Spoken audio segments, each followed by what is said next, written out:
राधा वल्लभ श्री हरिवंश, श्री वृंदावन श्री वंचन, श्री जी की अत्यंत कृपा से, पूज्य गुरुदेव की कृपा से हम सभी परम पूज्य श्री राधा बाबा के पावन चरित्र को श्रवण कर रहे थे। हमने कल के चरित्र में श्रवण किया कि भाई जी महाराज के गीता ही वाटिका में नारद जी महाराज और अंगिरा ऋषि जी आए थे, जो कि जिनसे भाई जी महाराज की वार्ता हुई। उसमें भाई जी ने अपने प्रश्न पूछे और उस प्रश्नों के उत्तर श्री नारद जी महाराज ने दिए भी। सटीक प्रश्नों के उत्तर श्री नारद जी महाराज ने दिए। और ये इस प्रसंग का वर्णन श्री बाबा के चरित्र में इसलिए हुआ है कि इसी गीता वाटिका में और इन्हीं पोद्दार जी महाराज द्वारा बाबा को मात्र चरण स्पर्श करने के बहाने से उनको चरण नखों का स्पर्श करके महाभागवत दिव्य चिदलास का दान दिया गया। श्री भाई जी ने स्वयं को ही पूज्य बाबा के अंतःकरण में मात्र चरण स्पर्श के बहाने स्थापित कर दिया, और अतः उनके संबंध में इतनी बातें उल्लेख करनी बहुत जरूरी थी। इसलिए इस प्रसंग का आता है ये प्रसंग। तो पूज्य भाई जी ने पूज्य बाबा को चरण स्पर्श करके वह ब्रजभाव का घकारा पढ़ा दिया। फिर जो उनको अनुभूति कराई उसकी तो कही नहीं जा सकती, उसकी तो कोई भाषा है भी नहीं। वह केवल अनुभव गम में ही है, उसे अनुभव ही कर सकते हैं। बाबा तो अब केवल एकमात्र सोहम, शिवोहम, आनंदोहम ही पढ़ते थे। इसी शिवोहम सोहम से श्री भाई जी महाराज ने वे ले गए उन्हें श्री विश्वानु नंदिनी के भाव राज्य में, जहाँ अश्रुधारा की निरंतरता रहती थी। अश्रुधारा जो रुकती ही नहीं थी, विराम ही नहीं लेती थी।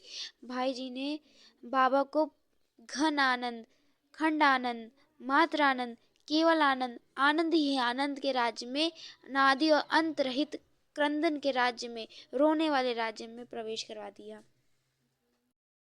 विश्वानु नंदिनी कहती हैं, अविरल अनवरत क्रंदन में ही मेरा जीवन है।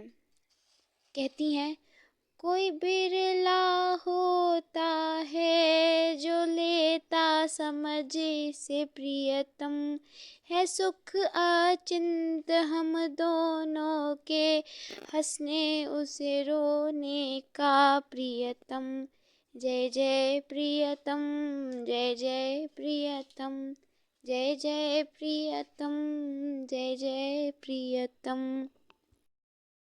पहले भाई जी महाराज के पास रघु जी नाम के एक विरही संत रहते थे। वे 22-22 घंटों तक अविरल रोया करते थे। श्री चैतन्य महाप्रभु की अश्रुधारा तो 12 वर्ष तक सूखी ही नहीं थी। उनके जीवन का अंत आ गया पर अश्रुधारा का अंत ही नहीं आया। तो श्री भाई जी महाराज ने मात्र अतिथि सत्कारोचित चरण स्पर्श करके बाबा को महाभाव क्रंदन प्रदान कर दिया। धन्य है, धन्य है। पूज्य बाबा गोरखपुर पहुंचते ही आश्विन शुक्ल एकादशी के दिन ही यह प्रसंग शारदीय पूर्णिमा का है। भाई जी जिस दिन वाराणसी से लौट कर आए थे, उसके पहले वाली रात्रि का ब्रह्मनिष्ठ बाबा रास पूर्णिमा का समय था, और उनको रास पूर्णिमा से कोई लेना ही देना नहीं, क्योंकि ब्रह्मनिष्ठ थे। कट्टर वेदांती बाबा अपनी कुटिया में उसी गद्दे पे, जो गद्दा भाई जी ने उनके लिए तैयार करवाया था, उसी पे थे और बैठकर वहीं पे ब्रह्म चिंतन कर रहे थे, लीन थे उसमें। जब ठीक मध्य रात्रि का बेला हुआ तो उनके कानों में क्या आवाज आती है, हरे रामा हरे रामा राम राम हरे हरे, हरे कृष्णा कृष्णा कृष्णा हरे हरे। इसी ब्रह्म चिंतन में महामंत्र की ध्वनि बाबा के कानों में पड़ने लग गई। अब बाबा बाहर रहते थे, जहाँ बाबा कलकत्ते में रहे।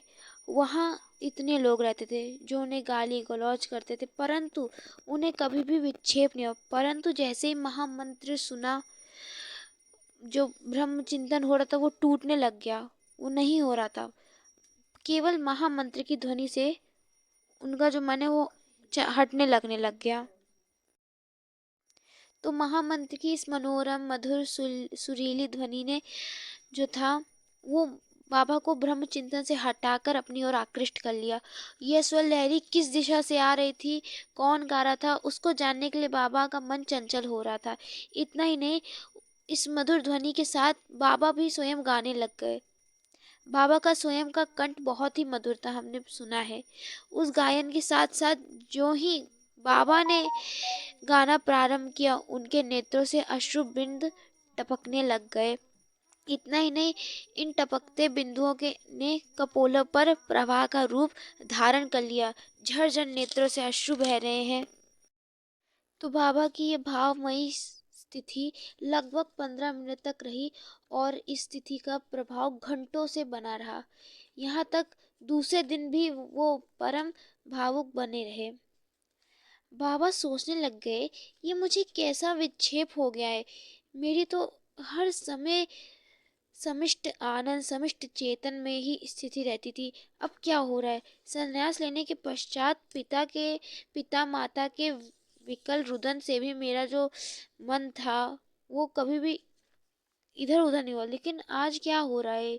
नेत्रों से अश्रु क्यों बह रहे हैं? उनका सब कुछ सिसकही रोना मेरे कानों में कुछ नहीं दिया, परंतु इस प्रकार का जब होना और मेरे नेत्रों में ऐसे अश्रु आना, बाबा को कुछ समझ नहीं आ रहा था ये हो क्या रहा है। बाबा के लिए यह विचित्र और नवीन अनुभव था। अगले दिन भी वे इसी प्रकार उनका रुदन होता रहा, क्रंदन चलता रहा। जब माँ पोद्दार जी महाराज वाराणसी से लौट कर आए तो मिलने आए बाबा से। तो आते ही बाबा से पूछा कि आपको कोई असुविधा, कष्ट तो नहीं हुआ? तो बाबा ने अपना सब बता दिया कि पहले तो मेरे साथ ऐसा नहीं होता था, ये सब क्या हो रहा है, मुझे यहाँ पे विक्षेप हो रहा है। अपने विक्षेप के बारे में बताया। पोद्दार जी महाराज थोड़े मुस्कुराए, समझ गए और खुशी हुई कि बाबा के मन में अब वो भाव आ रहा है। तो भाई जी ने कहा हाँ ठीक है, ये अच्छी व्यवस्था आपकी करवा देंगे, और आश्वासन दे दिया कि हाँ आपके लिए हम जगह ढूंढवा दे रहे हैं। फिर उन्होंने अनेक अनेक जगहों के बारे में बताया। फिर ये जगह नियुक्त हो गई कि इस जगह पर बाबा रहेंगे।